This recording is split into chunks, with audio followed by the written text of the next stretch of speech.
Fala galerinha do 7º ano do Anglo, professor Douglas com mais uma aulinha de história para vocês à distância. Amo vocês, tá bom? O prof tá morrendo de saudade de todos vocês. Amei aquele pouquinho de tempo que nós passamos junto ali, já deu para matar um pouquinho das saudades, né? Pessoal, a gente vai começar essa aula de hoje, a gente vai continuar falando das mudanças na Idade Média, tá? A nossa página de hoje é a página 147, e daí é 48. A 47 a gente vai fazer a correção daqueles 3 exercícios que o prof mandou de tarefa lá na outra aula. Não sei se vocês lembram, tá? Mas a gente vai corrigir essa tarefinha e aí a gente já vai entrar em 2 assuntos aí que são 2 textos da apostila de vocês. Então presta atenção, atividade 1, vamos fazer a correção bem rapidinho. Cite 2 inovações agrícolas e descreva o seu impacto na produção de alimentos e no crescimento populacional. O que vocês colocaram aí, gente? Era só subir um pouquinho nesse textinho aqui, ó, um pouco antes, que já fala ali, ó. O aumento da produção gerou um excedente que passou a ser trocado, então tá já no texto logo acima, tá, pessoal? Então era bem simples ali, estava bem pertinho a resposta. B, de acordo com o texto, aquele texto que eu acabei de ler ali, que é em cima do exercício, como o aumento populacional se refletiu na transformação da arquitetura das igrejas. Tá ali também, gente, ó.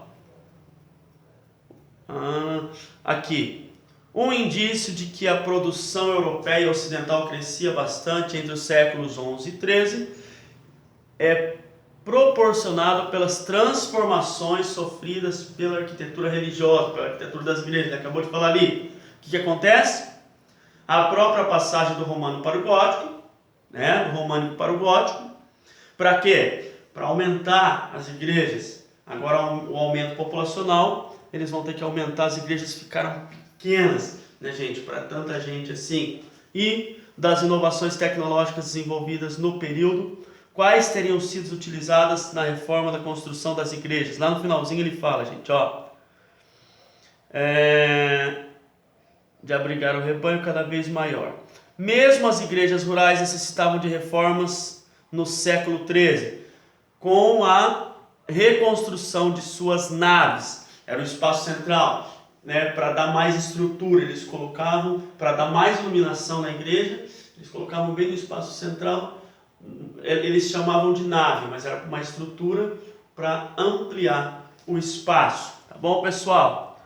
Essa é a correção ali das três questões ali que vocês fizeram como tarefa.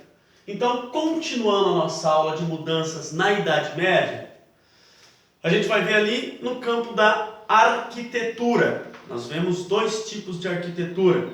Quais são elas, professor? Gravem bem essas 2 palavrinhas. Românico e gótico. Românico e gótico, principalmente nas construções das igrejas. Foi muito utilizado, principalmente o gótico, na construção das igrejas. Presta atenção aqui, ó, gente. O estilo românico, vou explicar para vocês. Desenvolveu-se especialmente entre os séculos 11 e 12, muito associado ao universo dos mosteiros. As maiores expressões românicas estão na edificação das igrejas e castelos. Os edifícios românicos carregam referências de antigas construções romanas, e por isso o nome românico, tá? Românico, construções romanas, e evidenciam as preocupações da época em relação à defesa, os conflitos militares e a luta contra o mau espírito. São construções de pedra com paredes maciças e grossas que suportam as abóbadas, que era esse negócio que eu falei para vocês, essa nave, a abóbada, que era no meio, era muito pesado, né? Tinha que ter uma estrutura bem reforçada. A arquitetura românica servia de escultura, fazendo com que esta tivesse um lugar acessório no conjunto da obra. As esculturas eram feitas em pilastras, relevos de pórticos. Então, arquitetura românica. Tá? Vamos ver ali a gótica. Românica e a gótica. A gótica, gente, ela era... se vocês forem lá para a página...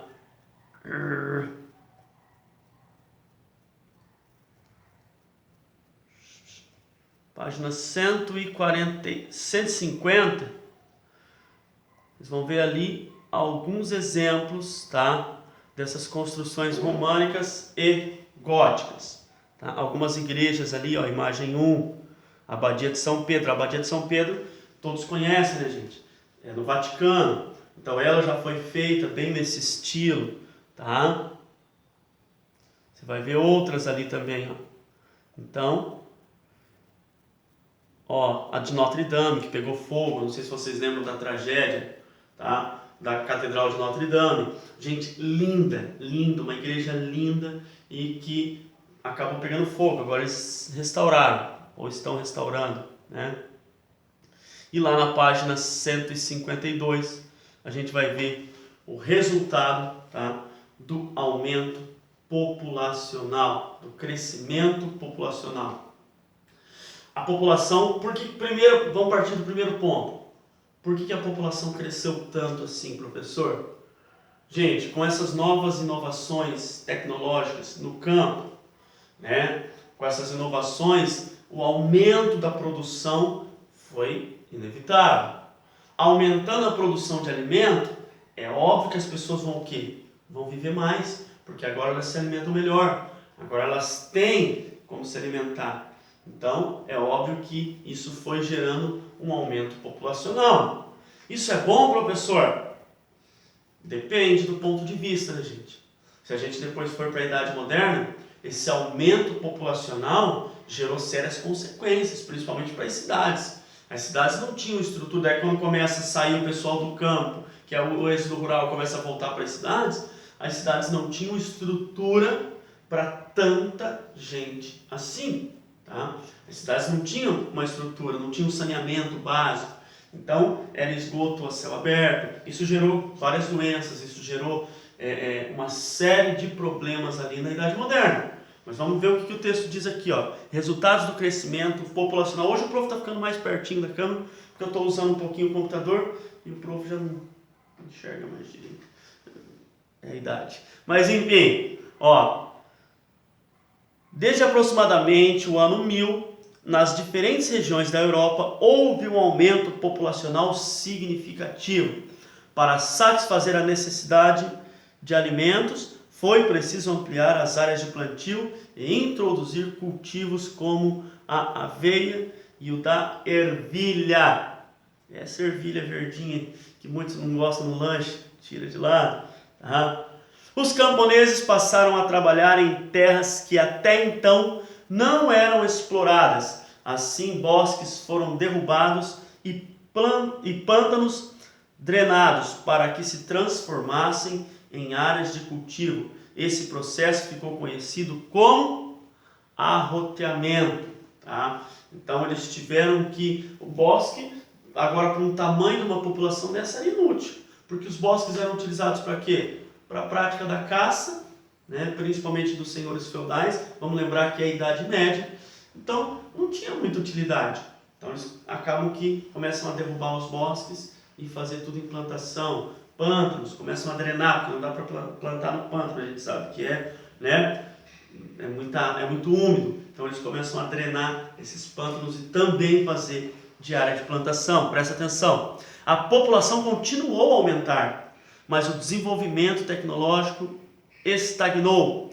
Deste modo, produzia-se a mesma quantidade de comida para sustentar um número cada vez maior de habitantes nos feudos. A sobrevivência ficava ameaçada com dificuldades de se manter. Servos fugiam dos feudos e agora começa esse êxodo rural. Os camponeses sem terra tentavam se estabelecer em outros feudos e nas cidades, que vinha ganhando importância desde o movimento da urbanização,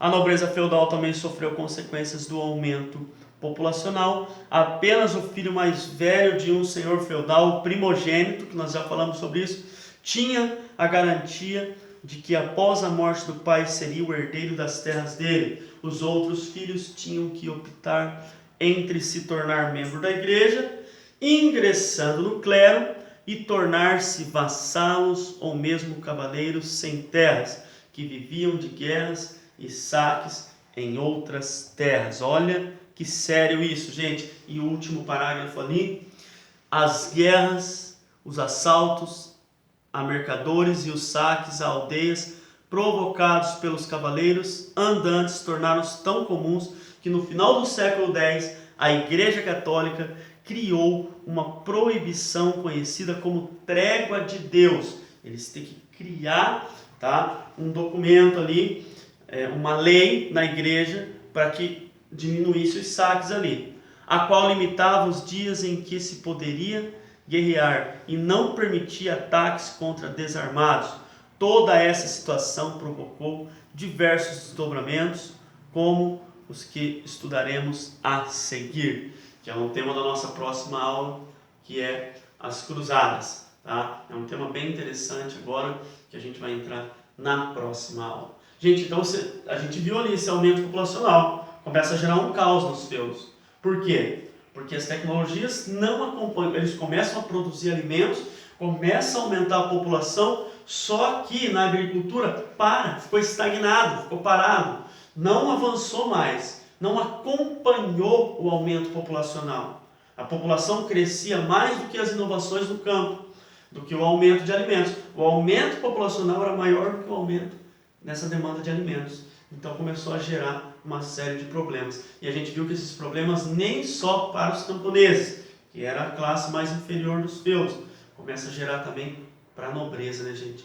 Olha que grave isso. A nobreza que desfrutava, só das regalias, que tinha fartura, que tinha do bom e do melhor, também começa a sofrer agora com esse aumento populacional. A gente vê ali que só o primogênito, só o primeiro filho é que tinha o direito de herdar as terras do pai. Os outros agora, se vira negão, vai para o clero, ou vai virar um cavaleiro que vai, um saqueador aí, que vai saquear outras terras, que vai saquear. Então, até para a nobreza ficou difícil. A igreja teve que entrar, a igreja teve que intervir, criar uma lei para que tentasse diminuir os assaltos, os roubos que estavam acontecendo ali nesse período da Idade Média. E na seguida a gente já vai ver as cruzadas, e aí a gente vê que acaba a Idade Média. O feudalismo entra em crise e aí vem a Idade Moderna. Certo, pessoal? Nossa aula de hoje é isso. Aquele beijo no coração. Desculpa o professor ter que ficar tão pertinho assim da câmera, mas é que eu estava acompanhando na apostila com vocês ali. Mas aquele abraço, até a próxima aula e fui!